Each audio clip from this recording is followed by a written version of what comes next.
షాకు లేఖ రాశారు. ఆ లేఖకు సంబంధించి ఇప్పుడు చర్చ నడుస్తుంది. ఏపీలో కల్తీ మద్యం తయారీ పంపిణీపై వెంటనే జోక్యం చేసుకొని సిబిఐ దర్యాప్తునకు ఆదేశించాలని అయితే మిథున్ రెడ్డి ఆ లేఖలో కోరారు. అయితే ఈ కల్తీ మద్యం రాకెట్ భారీ స్థాయికి విస్తరించిందని, ఇతర రాష్ట్రాలకు సైతం ఇది పాకిందని, దీన్ని స్థానిక సమస్యగా చూడొద్దంటూ కూడా మిథున్ రెడ్డి ఆ లేఖలో అమిత్ షాను కోరడం జరిగింది. దీంతో పాటు మిథనాల్ వంటి విషపూరిత రసాయనాలను అంటే కెమికల్స్ ని ఎక్కువగా వాడి నకిలీ మద్యాన్ని తయారు చేస్తూ మనుషుల ప్రాణాలకు ముప్పు కలిగిస్తున్నారంటూ కూడా మిథున్ రెడ్డి ఆ లేఖలో హెచ్చరించడం జరిగింది. దీంతో పాటు కల్తీ మద్యం వల్ల ఏపీ ఒక్కటే కాదు పొరుగు రాష్ట్రాల్లో కూడా విష ప్రయోగం జరుగుతుంది, దీనివల్ల అనేక మరణాలు కూడా సంభవిస్తున్నాయంటూ కూడా లేఖలో పేర్కొన్నారు.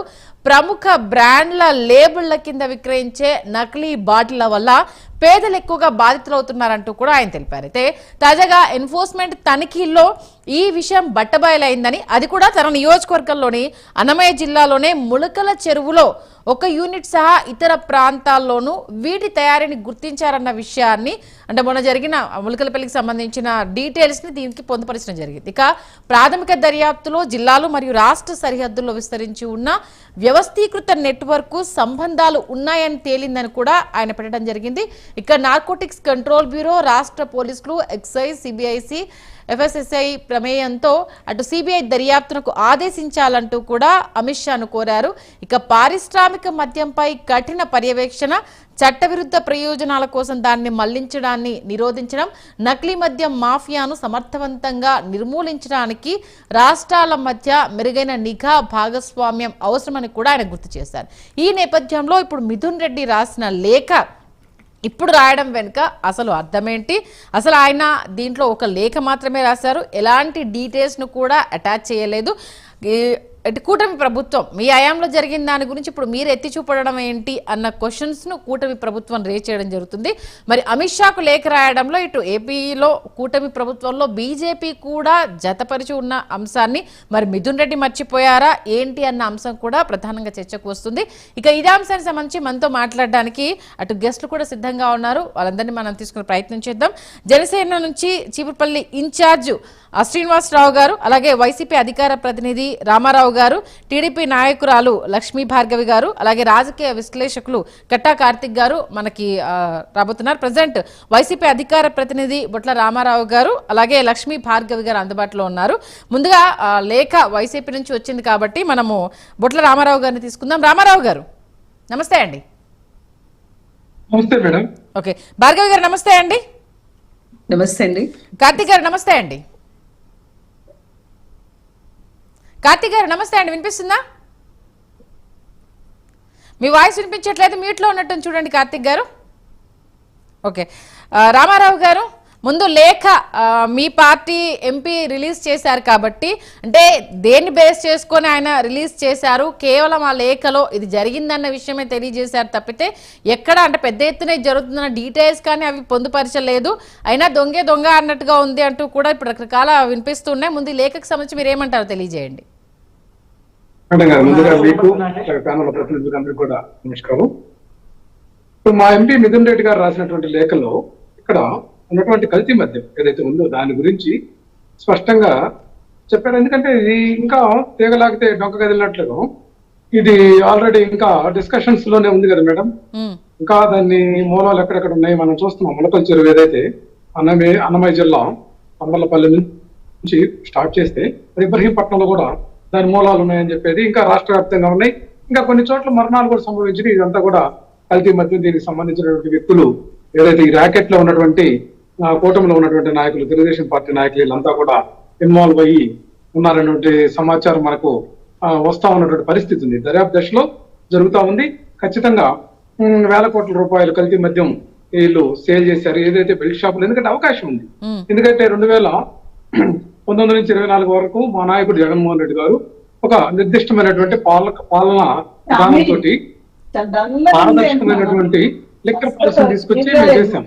ఎందుకంటే ఇక్కడ ఏదైతే ఉన్నటువంటి మన ఏపీ బెవరేజ్ కార్పొరేషన్ లిమిటెడ్ ద్వారానే షాపులు కానీ ప్రభుత్వం ద్వారానే ఆ యొక్క సంస్థ ద్వారా షాపులు నిర్వహించి పారదర్శకంగా చేస్తే దాన్ని విమర్శించారు. కానీ అంతకంటే ముందు వారి ప్రభుత్వంలో లెక్కర్ సంబంధించినటువంటి స్కామ్ జరిగింది డల్గా ఉందిరా. అస్సలు నాది చూడు ఒకసారి నీటిలో కూడా ఉండలే. విమర్శలు గుర్తించినటువంటి విషయం నెట్ మనకి సరిపోవట్లేదా? ఈ సమయంలోనే కల్తీ మద్యం రాకెట్ అనేది బయటకు వచ్చిన తర్వాత ఎవరి భుజాలు వాళ్ళే తగుడుకుంటున్నటువంటి పరిస్థితి ఉంది కూటమి నాయకులు.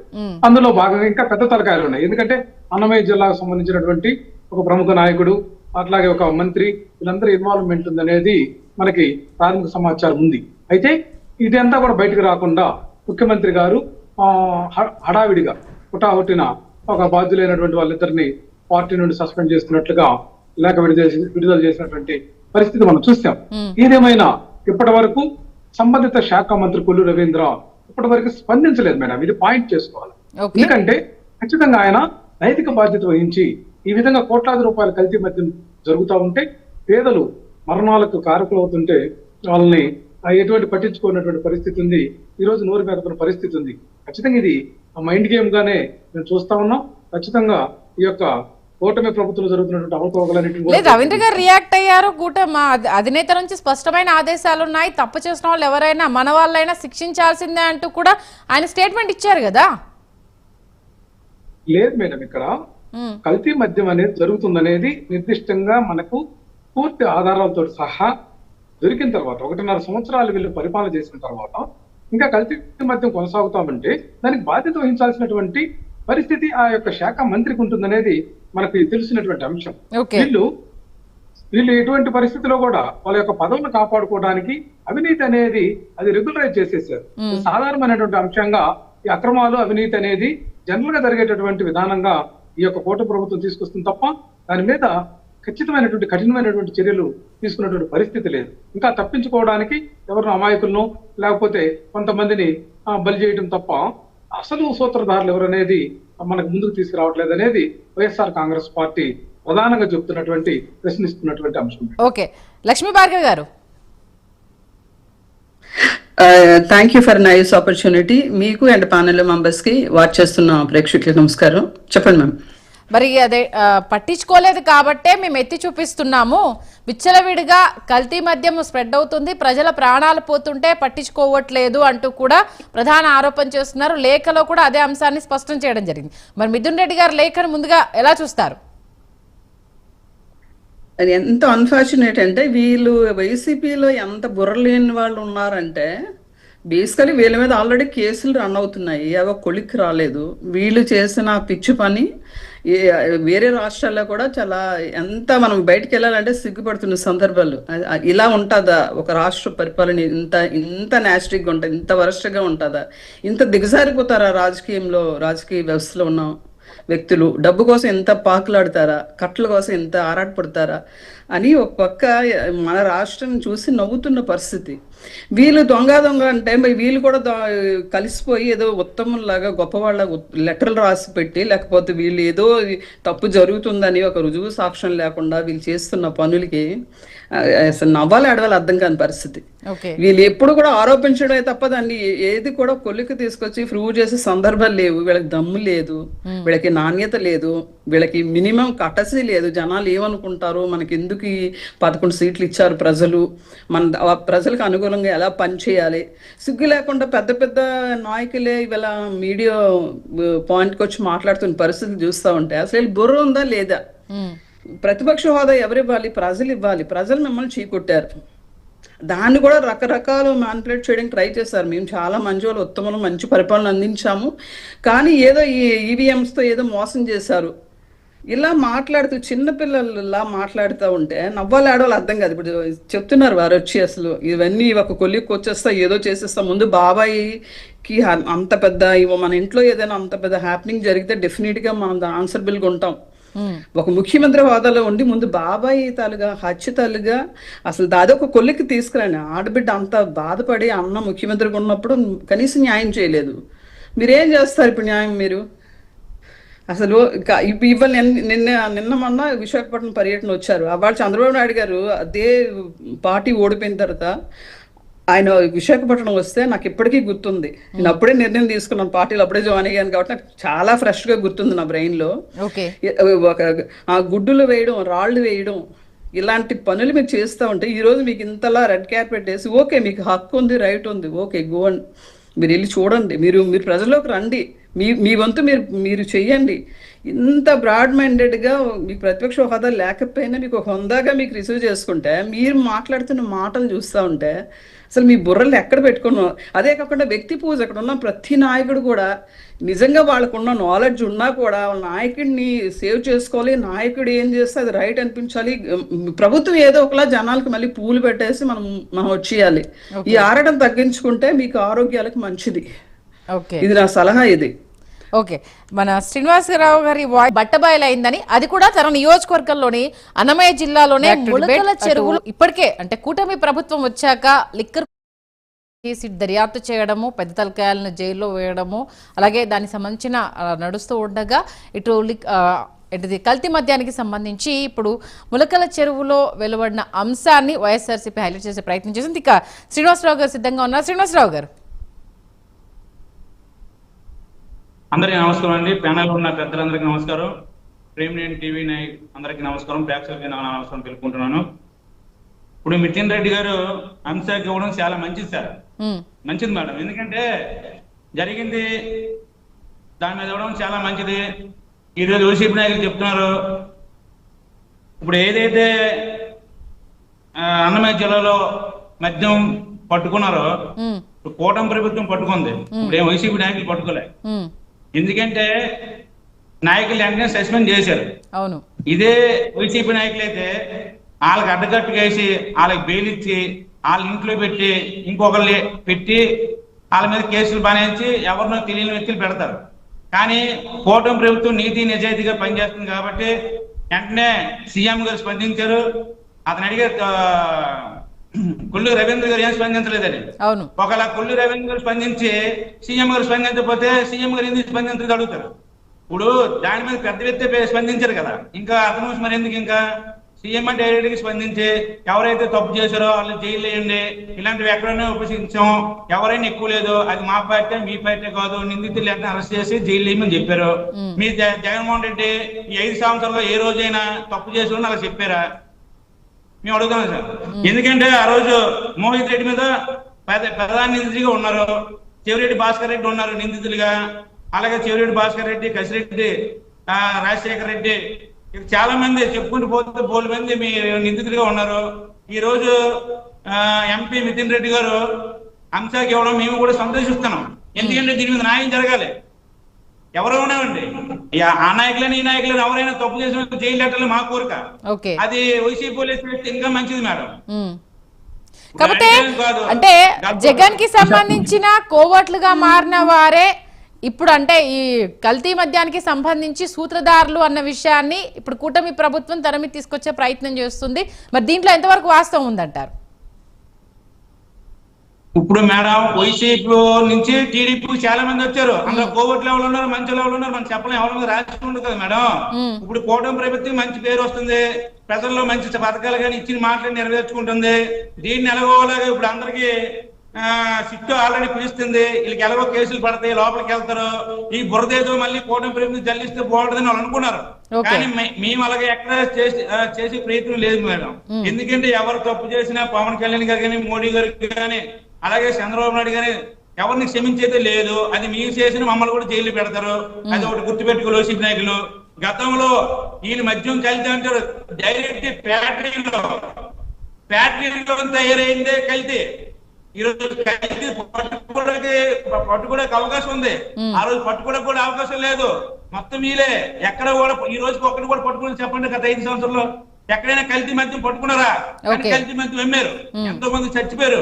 వీళ్ళ కోసం ప్రత్యేక వాటర్ పెట్టారు మేడం. ఇంకా మంచి కాదు శ్రీనివాసరావు గారు, ఈ లేఖ వల్ల ఇంకా మంచి జరుగుతాయి అంటున్నారా? మంచిదే మేడం, కంప్లైంట్ ఎవరైనా ఇవ్వచ్చు.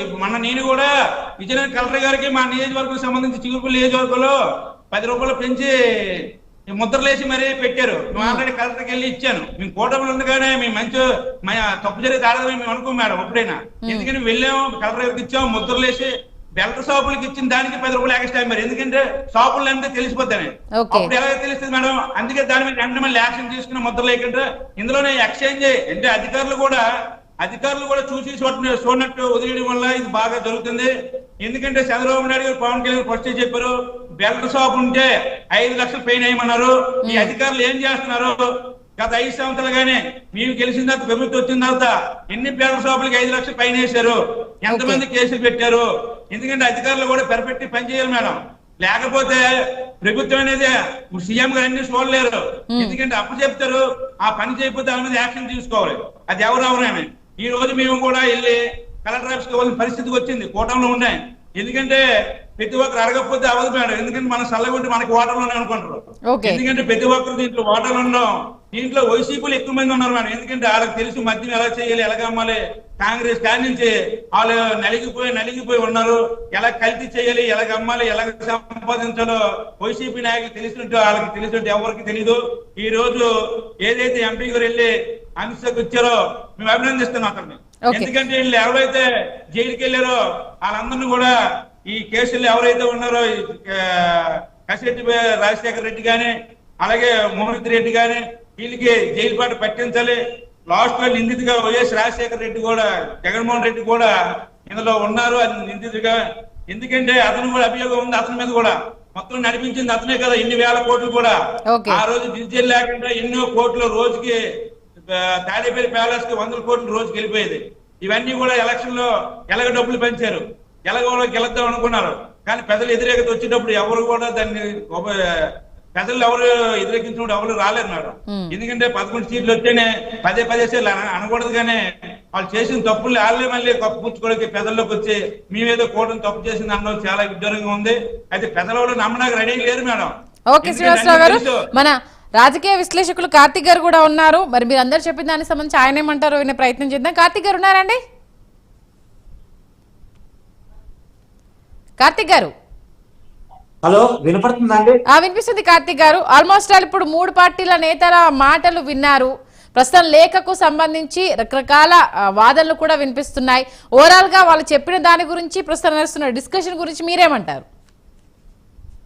ఆంధ్రప్రదేశ్ లిక్కర్ స్కామ్ లో నిందితుడిగా జైలుకెళ్లి కండిషనల్ బెయిల్ మీద ఉన్నటువంటి వైసీపీ రాజంపేట ఎంపీ మిథున్ రెడ్డి గారు నకిలీ మద్యం మీద అమిత్ షా గారికి సిబిఐతో ఎంక్వైరీ చేపించమని లేఖ రాయటం కొంత కామెడీగా అనిపిస్తా ఉంది. ఓకే, మేబీ నేను అనుకోవటం నకిలీ మద్యం కేసులో కూడా తనని అరెస్ట్ చేస్తారేమో అన్న ఉద్దేశంతో తను సేవ్ చేసుకోవడం కోసం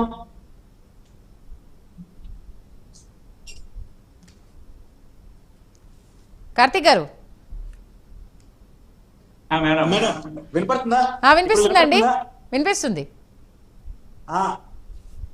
నకిలీ మద్యం ఆ కేసులో కూడా తనని అరెస్ట్ చేస్తారేమోనని. ఎందుకంటే తన ఎంపీగా ఉన్నాడు అక్కడ. తర్వాత వాళ్ళ నాన్న మాజీ మంత్రి పొంగనూరు ఎమ్మెల్యేగా ఉన్నారు. వాళ్ళ పెద్దిరెడ్డి గారి సోదరుడు పెద్దిరెడ్డి ద్వారకానాథ రెడ్డి గారు తంబలపల్లి ఎమ్మెల్యేగా ఉన్నారు. ఇప్పుడు వాళ్ళు చాలా సీనియర్ రాజకీయ నాయకులు అండి ఆ జిల్లాలో. పెద్దిరెడ్డి రామచంద్రరెడ్డి గారి రాజకీయ నేపథ్యం, రాజకీయ చరిత్ర గురించి మీకు తెలియదు కాదు. అంత పెద్ద సీనియర్ రాజకీయ నాయకులు వాళ్ళ నియోజకవర్గాల్లో ఎవరు ఏం వ్యాపారం చేస్తున్నారు, నకిలీ మద్యం లేదు వాళ్ళకి తెలియదా? ఎందుకు పట్టించారు? వాళ్ళు ఎందుకు పట్టలేదు? ఎందుకు ఎక్సైజ్ అధికారులు కూటమి ప్రభుత్వం పట్టుకునేంత వరకు వెయిట్ చేశారు?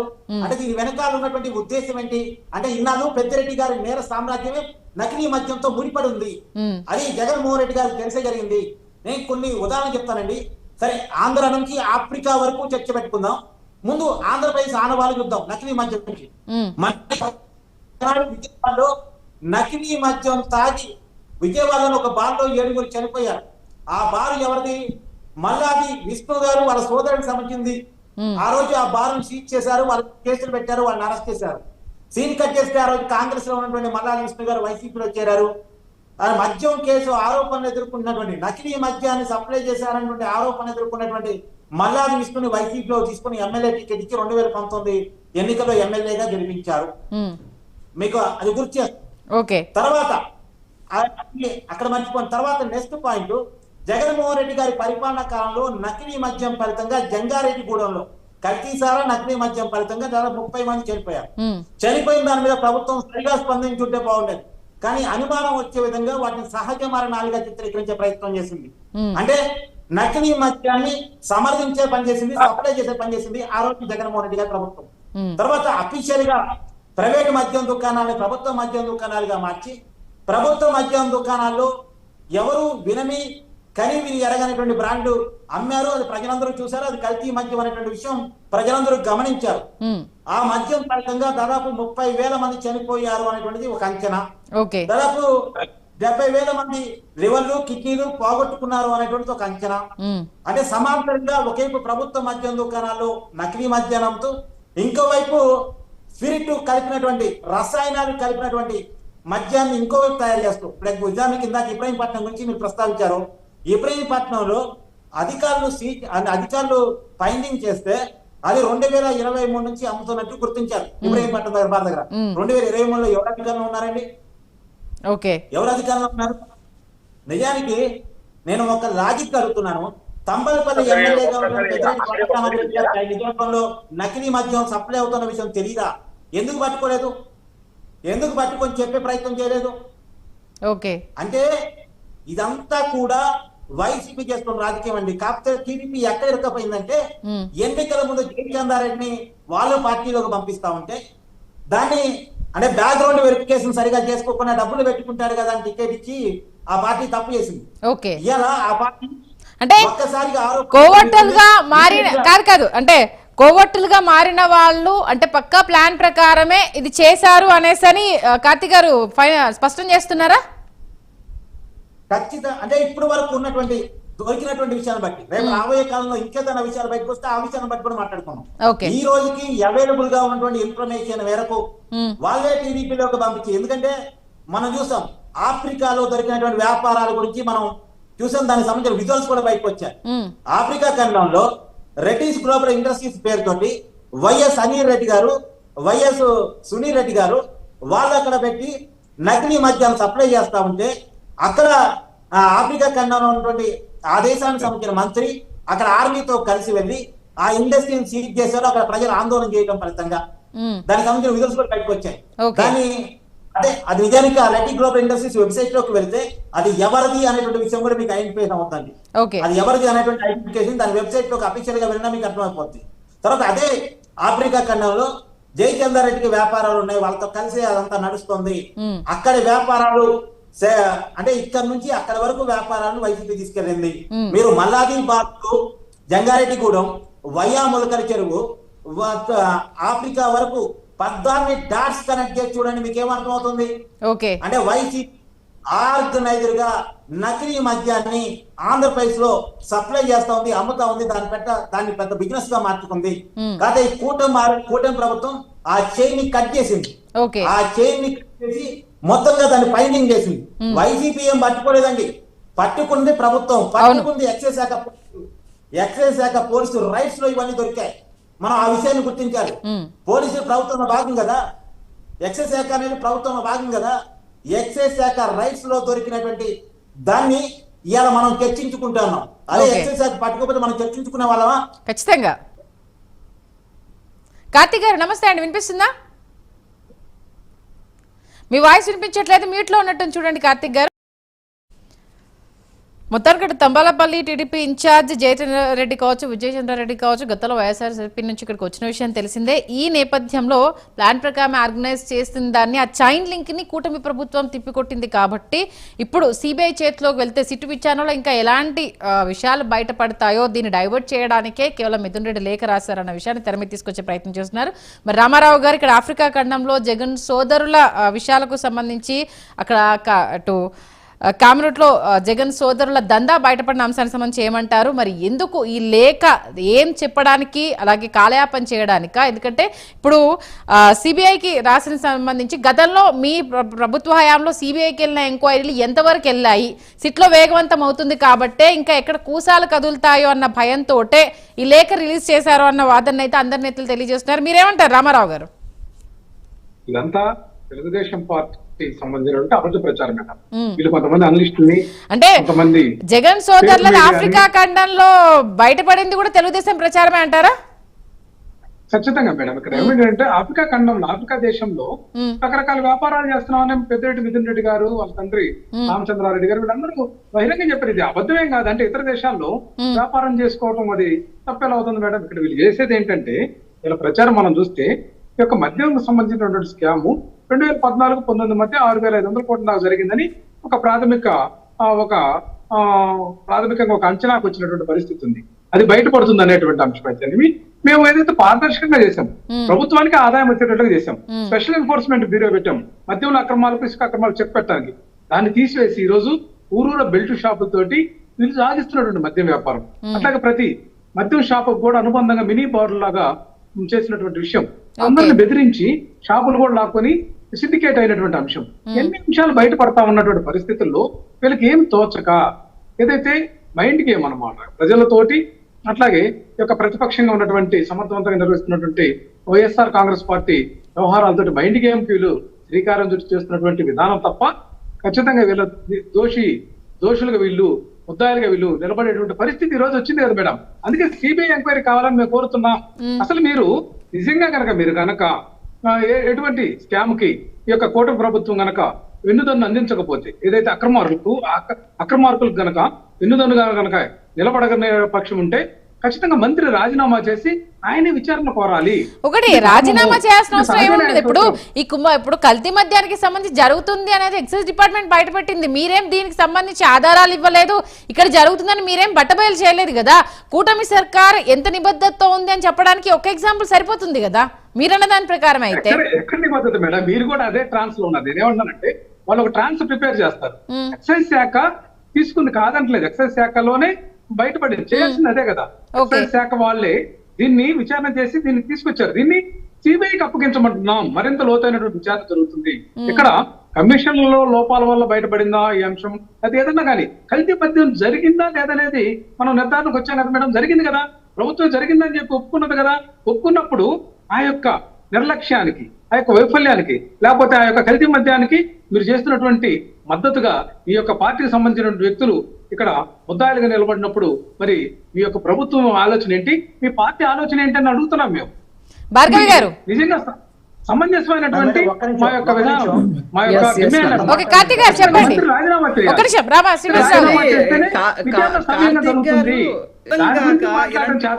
చేస్తున్నారు నాకు అనిపిస్తుంది. ఎందుకంటే మీ పొలిటికల్ ఉనికి మీరు క్రియేట్ చేసుకోవాలి, మళ్ళీ మీరు జనాల్లోకి రావాలి. ఎక్కడో తప్పిదాలు జరిగిపోతున్నాయి, మన దేవుడు వస్తే ఇవన్నీ అడ్డుకట్ట వేస్తాడు. ఇలాంటి ప్రలోభాలు జనాలకు పెట్టడానికి మీరు ప్రయత్నిస్తా ఉన్నారు. జనాలు చెవులో పువ్వేసుకొని లేరు. They know very well what about Jaganmohan Reddy గారు, వాళ్ళ ప్రభుత్వం, వాళ్ళకున్న నాయకులు, వాళ్ళ స్టాండ్స్ ఏంటనేది ఆంధ్రప్రదేశ్ మొత్తం చూసింది, చూస్తా ఉంది. మీరు ఇంకా దాన్ని మాట్లాడడానికి ఒక ఆంధ్రప్రదేశ్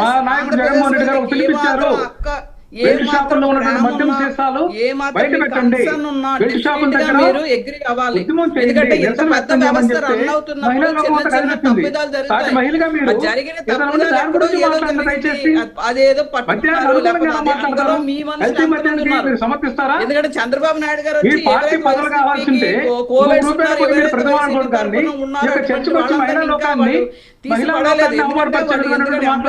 కూడా ఇంకా మా రూట్ లోకి రండి, మాలా న్యాయబద్ధమైన పరిపాలన ఇవ్వండి, మరి జెన్యున్ గా ఉండండి అని చెప్పి ఆ పెద్ద పెద్ద ఆఫీసర్లకు కూడా ఇంకా వాళ్ళకు చాయిస్లు ఇస్తున్న పరిస్థితి. ఎంతమంది మీ వాళ్ళు ఉన్నారో ఇవాళ ఏవైనా బయటికి తీసుకొచ్చారంటే అది ఎంతమంది జగన్మోహన్ రెడ్డి గారు పెట్టిన వ్యక్తులు ఉన్నారో ఆఫీసర్లు. ఎందుకంటే గత ప్రభుత్వం అంతా మీ చేతిలో తీసుకున్నారు, ప్రతి ఒక్కరిని బ్లాక్మెయిల్ చేయడం మొదలెట్టారు, ప్రతి వ్యవస్థని భ్రష్టు పట్టించారు, ప్రతి దాన్ని మీ చేతిలో తీసుకున్నారు. పరిపాలన ఆయన ఒక్కరి క్యాబిన్ లోన ఆయన ఒక్కరి దగ్గర పరిపాలన అనేది నడిచింది. ఆయన ఎక్కడ ఏది జరగాలంటే జరిగిపోయేది. మీరు ఎందుకంటే ఆయన ఎలాగా వీడియో గేమ్స్ ఆడుకున్నారు, మీరు రాష్ట్రాన్ని కూడా ఒక వీడియో గేమ్ కింద మీరు మార్చేసి మీరు ఆడుకున్న పరిస్థితి. ఇవాళ మీరు వచ్చి ఎక్కడో తప్పు జరిగిపోయింది, ఇదిగో ఇదంటే అదిగో అని మీరు చూపించడానికి ప్రయత్నిస్తూ ఉంటే జనాలు ఎవ్వరు కూడా మీరు చెప్పేదానికి నమ్మే ప్రసక్తి లేదు. వాళ్ళ ఆంధ్రప్రదేశ్ ప్రజలకి తెలుసు. ఇవాళ వాళ్ళే వచ్చి బయటకు వచ్చి చెప్తున్న పరిస్థితులు. ఈరోజు మాకు ఈ బ్రాండ్స్ అన్ని తెలుసు, మా ముందు ఇవే వాడేవాళ్ళం, అప్పుడు మా ఆరోగ్యాలు బాగున్నాయి, ఇప్పుడు మా ఆరోగ్యాలు చాలా బాగున్నాయి. మంచి పని చేశారు చంద్రబాబు నాయుడు గారు. ఎందుకంటే మీ ఈ దురలవాటు నుండి మేము బయటికి వెళ్ళలేము. మంచి పని చేశారమ్మా. ఇది మా ఆరోగ్యాలు బాగున్నాయి, మేము కాస్త కష్టపడే వ్యక్తులు, మేము ఇప్పుడు ఇవి తీసుకుంటుంటే మాకు ఎలాంటి నష్టం జరగట్లేదని వాళ్ళు వచ్చి చెప్తున్న పరిస్థితి. మీరు వచ్చి అదిగో ఇదిగో అంటే మీరు దూడను కట్టేస్తున్నారు. ఇది టూ మచ్ ఇది. ఎందుకంటే ప్రజలకి నిజంగా మీకు చిత్తశుద్ధి ఉంటే, రాష్ట్రం మీద అభిమానం ఉంటే నిజంగా మీరు జెన్యున్గా ఉండడం నేర్చుకోండి. వైసీపీ తరపున మీ నాయకుడి తరపున వ్యక్తి పూజ మానేసి అసలు ఏంటి రియల్గా ఏం జరుగుతుంది, మీ 11 సీట్లు వచ్చాయి, మీలో ఏమైనా కొంచెం మీలో ఆ చేంజ్ అనేది కనిపించాలి, ఓటర్కి కానీ లేకపోతే అధికారంలో ఉన్న నాయకులకు కానీ. ఎందుకంటే చంద్రబాబు నాయుడు గారు పెద్ద మనసుతో మీకు చాయిస్ ఇచ్చారు, ప్రతి దగ్గరికి వెళ్ళండి, తప్పులు ఏమైనా జరుగుతూ ఉంటే నాకు చెప్పండి, మీ రోల్ అది. ఎందుకంటే అన్ని కళ్ళు నాకు లేవు వ్యవస్థలో. ఎందుకంటే మీరు పెట్టిన వ్యక్తులే చాలా మంది ఉండొచ్చు అన్నిట్లో, అన్ని రంగాల్లోన. వాళ్ళు చేసిన తప్పిదాలు మాకు చూపించండి, మంచోళ్ళుగా మీరు జనాల ముందుకు రండి. ఇలా మళ్ళీ లేని తప్పుల్ని ఇలా ఏదో ఆపాదించేసి ఏదో అదిగో జరిగిపోతుంది ఇదిగో జరిగిపోతుంది. జీవోలు 3 కాలేజీలకి పర్మిషన్లు ఉన్నాయి అంటే మీరు వచ్చి 7 కాలేజీల పర్మిషన్ అడ్డంగా వాదిస్తున్నారు. మీ నాయకుడు క్రియేట్ చేసిన ఒక జీవో తీసుకొచ్చారు 204. మరి టాపిక్ డైవర్ట్ అయిపోతుంది భార్గవి గారు. ఓకే, మన కార్తిక్ గారు ఒక నిమిషం. కార్తిక్ గారు, వైసీపీ వాళ్ళకి కనీసము వీళ్ళకి విచక్షణను కోల్పోయారు ఆయన నాయకుడు అయిన తర్వాత. వీళ్ళకున్న బ్రెయిన్ ని వీళ్ళు లాకర్ లో పెట్టేసి వచ్చేస్తున్నారు, వీళ్ళకున్న నాలెడ్జ్ ని వీళ్ళు బంధించేస్తున్నారు. ఎందుకంటే వ్యక్తి పూజ, వ్యక్తి ఎంతసేపు వ్యక్తి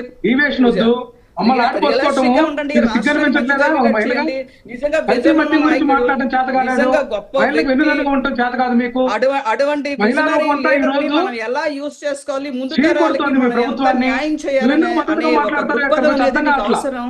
అది లేకపోతే కనుక రాష్ట్రానికి నష్టము, ఎప్పటికీ ప్రజలు మిమ్మల్ని క్షమించరు. ఓకే కార్తిక్ గారు, గ్లోబల్స్ ప్రచారమే అనేసి అంటూ మన రామారావు గారు అంటున్నారు. వాస్తవాల్ని బయటికి రాకుండా ఏంటిది ఖచ్చితంగా మౌత్ పబ్లిసిటీయే ఎక్కువ చేస్తున్నారు. ఆఫ్రికా ఖండంలో ఉన్నాయని మా వాళ్ళు ముందే చెప్పారు కదా, ఇప్పుడు వీళ్ళు కొత్తగా చెప్పింది ఏముంది అనేసి అంటున్నారు ఆయన.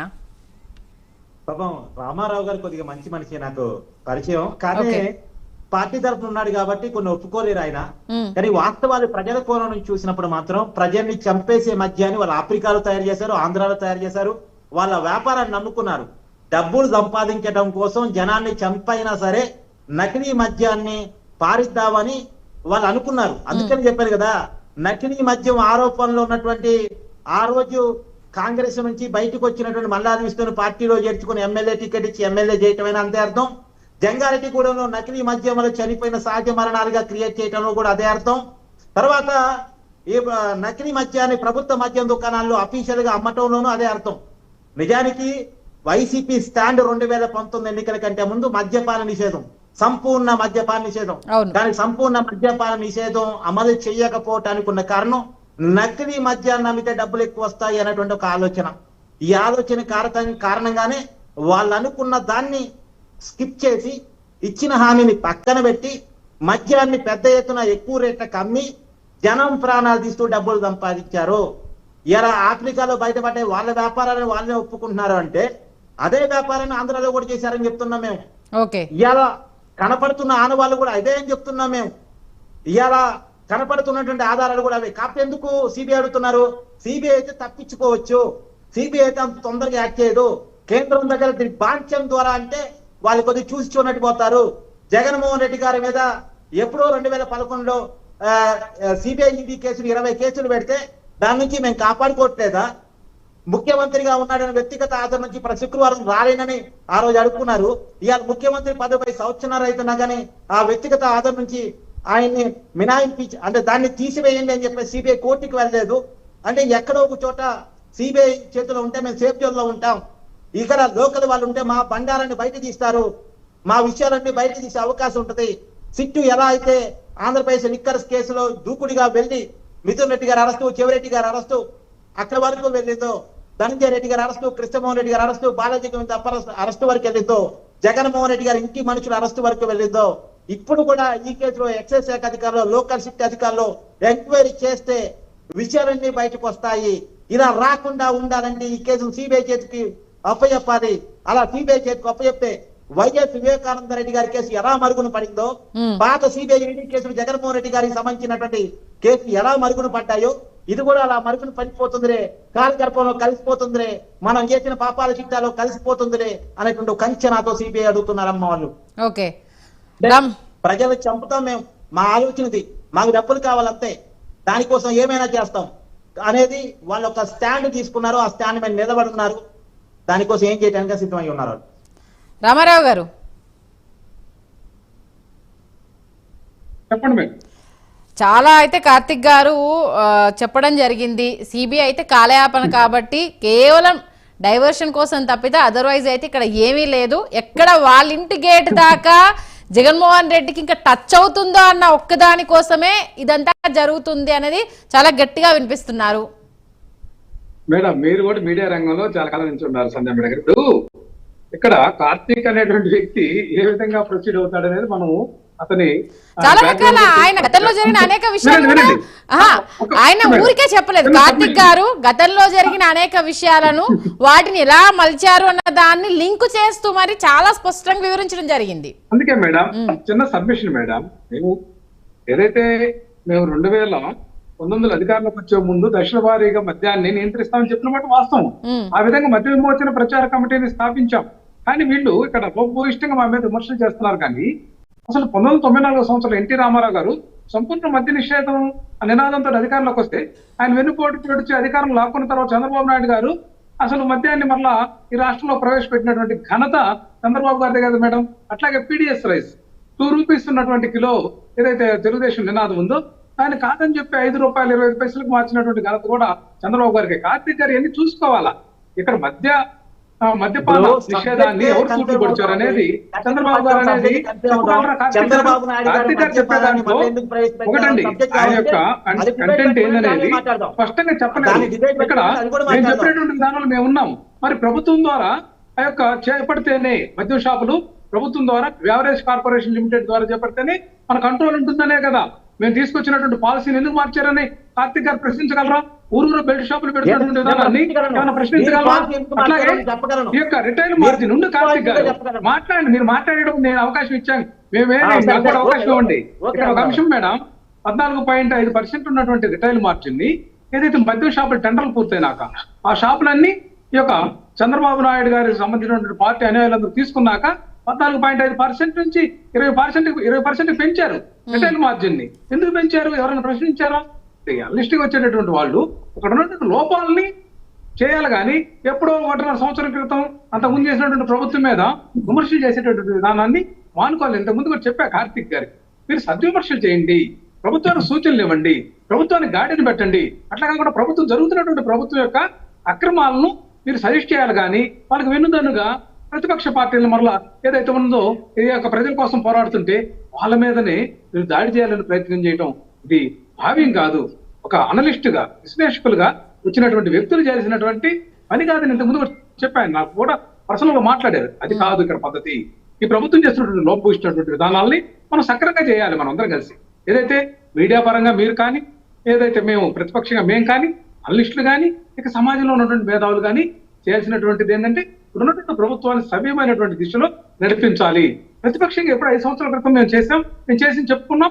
మేము ఏదైతే మేము చూసినటువంటి అంశం చూసాం, కాంపిటేటివ్ కమిషన్ ఆఫ్ ఇండియా కూడా ఈ రాష్ట్రంలో మద్యం కుంభకోణం లేదని చెప్పినా కూడా వీళ్ళ యొక్క డబుల్ ఇంజిన్ సర్కారే చెప్తే వీళ్ళు వినరు మేడం. వీళ్ళు ద్వంద్వ విధానము, 2 నాలుకల ధోరణి, వీళ్ళు డబుల్ ఇంజిన్ సర్కార్ అంటారు, ఎన్డీఏ ప్రభుత్వం అంటారు. సెంట్రల్ లో ఒక విధానం, స్టేట్ లో ఒక విధానం. ఇదా మీరు చేయాల్సింది ఏంటంటే ఈ రాష్ట్ర విభజన చట్టంలో ఉన్న అంశాలని మీరన్నీ కూడా సాధించుకురండి. రాష్ట్రానికి బడ్జెట్ లో, కేంద్ర బడ్జెట్ లో నిధులను తీసుకురండి ఈ రాష్ట్రానికి. బీహార్ లాంటి రాష్ట్రాన్ని చూసి నేర్చుకోవాలి మనం. వాళ్ళు తీసుకుపోతున్నటువంటి విధానాన్ని మనం చూడాలి. అది కాదు వీళ్ళు చేస్తున్నటువంటిది. కేవలం వైఎస్ఆర్ కాంగ్రెస్ పార్టీ ఏదైతే జగన్మోహన్ రెడ్డి గారి యొక్క నాయకత్వం ప్రజల్లో బలంగా ముందుకు పోతుందన్నటువంటి అక్కస్తోటి వీళ్ళు చేస్తున్నటువంటి నిందారోపణలు వీగిపోతున్నాయి. సాక్షాత్ స్పీకర్ చెప్పినటువంటి దాన్ని ఈ రోజు మేము తుతునీయులు చేశాం. మెడికల్ కాలేజీల అంశంలో నర్సీపట్నంలో మేము చేసినటువంటి ప్రదర్శన ఈ రోజు అక్టోబర్ 10 ఈ రోజు నుంచి నవంబర్ 22 వరకు కూడా ఈ మెడికల్ కాలేజీల అంశం మీద ఖచ్చితంగా ఇది రాష్ట్రానికి బేస్ అవుతుంది, పునాది అవుతుంది, వైద్య రంగం అభివృద్ధి చెందుతుంది. భారతదేశం మొత్తం కూడా ఆంధ్రప్రదేశ్ వైపు చూసేటటువంటి పలు కీలకమైనటువంటి అంశాల్లో యొక్క మెడికల్ కాలేజీల స్థాపన కూడా ఒక అంశం అనేది వీళ్ళు గుర్తించట్లేదు. అందుకే వీళ్ళ యొక్క బొద్దు నిద్ర లేపడానికి, ఇలా ప్రభుత్వం కళ్ళు తెరవడానికి మేము కార్యాచరణ తీసుకున్నాం. ప్రజల్లో స్పందన బాగుంది. ఖచ్చితంగా వీళ్ళకి మార్గనిర్దేశకం చేసేటటువంటి ప్రజా చైతన్యాన్ని మేమైతే ఖచ్చితంగా చూపిస్తామని చెప్పి ఈ సందర్భంగా చెప్తున్నాను. భార్గవి గారు మేడం ఒక్క నిమిషం నా టైం ఓకే, కార్తీక్ గారు, భార్గవి గారు ఒక్క సెకండ్. మీరు మొద్దు నిద్రని మాకు లేపే ముందర మీరు మొహం తప్పి పడిపోగలరు, చూసుకోండి అది. ఎందుకంటే మీ నాయకుడికి ఫస్ట్ థింగ్ సరైన వేలో వెళ్ళడం అనేది ఆయనకి శాపం. సరైన వేలో ఎప్పుడు వెళ్ళరు. అడ్డు త్రోవలు, తప్పు త్రోవలు, మిస్లీడ్ చేయడం, జనాలకి మిస్గైడ్ చేయడం, నాయకులకి ఎవరికి మీరు అందరు ఇంత తాపత్రయపడి ఇంత బాధపడతారు. ఆయన ఎవరికైనా ఒక గౌరవించే పరిస్థితి మీ నాయకుడు ఎప్పుడైనా ఉందా? అది లేదు. అన్ని అబద్ధాలు క్రియేట్ చేసి అస్తమాటికి కూడా ఆయనకున్న చంద్రబాబు నాయుడు గారికి మామగారికి వెన్నుపోటు పొడిచారని మీరు ఆలోచిస్తున్నారు. కానీ ఆయన ఎంత లెగసీ ఆయన కంటిన్యూ చేశారు, ఆయన తాలూకా మార్కింగ్ ఎంత ఉంది, ఆయన తాలూకా తెలియవు. ఎందుకంటే వాడుకుంటారు చంద్రబాబు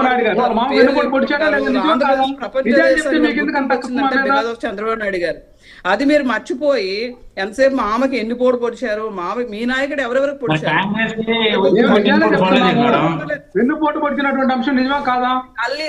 తల్లి చెల్లి కూడా చెప్పారు. మూర్ఖుడు చెప్తుంది, అది మర్చిపోయి ఎంతసేపు అతనికి ఉన్నది అందులో వాస్తవాలు మీకు అర్థమవదు. ఈ భారతదేశానికి ఒక టెక్నాలజీని పరిచయం చేశారనే విషయం మీరు మర్చిపోతారు.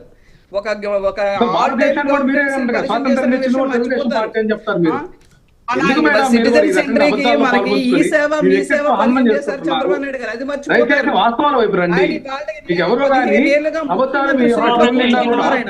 ఆంధ్రప్రదేశ్ ఎంత అభివృద్ధి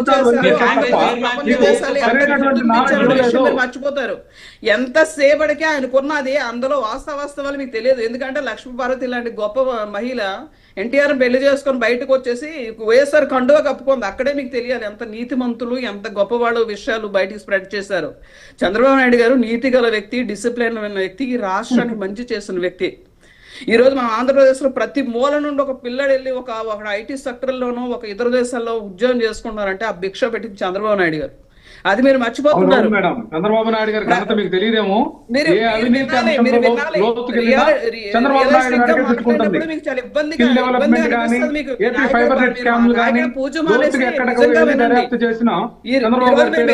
ఏదో మారడు తల్లి ప్రేమ చూపిస్తున్నారు. మెడికల్ కాలేజ్ మా నాయకుడు తీసుకొచ్చాడు. అసలు ఆంధ్రప్రదేశ్ కి చదువు విద్యని ఇచ్చిందే చంద్రబాబు నాయుడు గారు. మీరు అది మర్చిపోతున్నారు. ప్రతి గ్రామానికి ఒక ప్రాథమిక పాఠశాల ఇచ్చారు. ప్రతి 3 కిలోమీటర్లు ఒక ఉన్నత పాఠశాల ఇచ్చారు. ప్రతి మండలానికి ఒక జూనియర్ కళాశాల ఇచ్చారు. ప్రతి రెవెన్యూ డివిజన్ కి ఒక ఇంజనీరింగ్ కళాశాల ఇచ్చారు. ప్రతి జిల్లాకు ఒక మెడికల్ కాలేజ్ ప్లాన్ చేశారు, ఇచ్చారు. ఆయన చిత్తశుద్ధి ఉంది. ఎందుకంటే ఆంధ్రప్రదేశ్ ఎలాగ అభివృద్ధి చెందుతుంది అని ఒక 10 తరాల ముందు వరకు ఆలోచించగల కెపాసిటీ ఆయనకు ఉంది. మీరు నిజంగా గౌరవం ఉన్నవాళ్ళు, మంచి వ్యక్తి అయితే రామారావు గారు, మీరు రెస్పెక్ట్ ఇవ్వడం నేర్చుకోండి. చంద్రబాబు నాయుడు గారు ఎవరికి వెన్నుపోటు పడలేదు. మీ నాయకుడి గారు అంత లైమ్ లైట్ లో ఉంది మొత్తం ఇష్యూ. ముందు బాబాయికి ఎలా హత్య జరిగింది, ఎందుకు చెల్లి వదులు వెళ్ళిపోయింది, ఎందుకు తల్లి వదులు వెళ్ళిపోయింది, ఇంత కష్టపడి అతను అధికారం కోసం ఎంత కష్టపడ్డారు, అధికారం రాగానే ఎందుకు ఇంట్లో పంపించాడో ఆయన కోసం ముందు ఆరా తీయండి. మీ నాయకుడు ఎంత ఉత్తముడు, ఎంత చిత్తశుద్ధున్న నాయకుడు, ఆంధ్రప్రదేశ్కి ఎంత మంచి చేశాడు, ఆయన ఉన్న జెన్యూనిటీని తర్వాత మనం అర్థం చేసుకుందాం. ఎందుకంటే మొత్తం మీరు అంతా నొక్కి చూడడానికి ప్రయత్నించకండి. ఒక మెతుకు నొక్కితే అర్థమైపోతుంది అన్నం ఉడికిందా లేదనడానికి. సో మీరు అది వదిలి మీరు మా నాయకుడి కోసం మాట్లాడే ముందర ఆయన ఏం చేశారు ఆంధ్రప్రదేశ్ కి, మనం ఎన్ని బెనిఫిట్స్ మనం ఇవాళ తీసుకుంటున్నామో ఆయన ఇచ్చినవి, ఎంత కంఫర్టబుల్ గా లైఫ్ లీడ్ చేస్తుంటే ఆయన గౌరవిస్తారు. ఓకే, థ్యాంక్ యూ భార్గవి గారు, థ్యాంక్ యూ శ్రీనివాసరావు గారు, థ్యాంక్ యూ కార్తిక్ గారు, థ్యాంక్ యూ రామారావు గారు డిబేట్లో పార్టిసిపేట్ చేసినందుకు. మొత్తానికి సిబిఐ లేఖకు సంబంధించి ప్రస్తుతం రాసిన అంశాల నేపథ్యంలో ఇప్పుడు కేంద్రం దీనికి సంబంధించి స్పందిస్తుందా, లైట్ తీసుకుంటుందా? ఎందుకంటే గతంలో బీజేపీ అధ్యక్షురాలు పురంధరేశ్వరి కూడా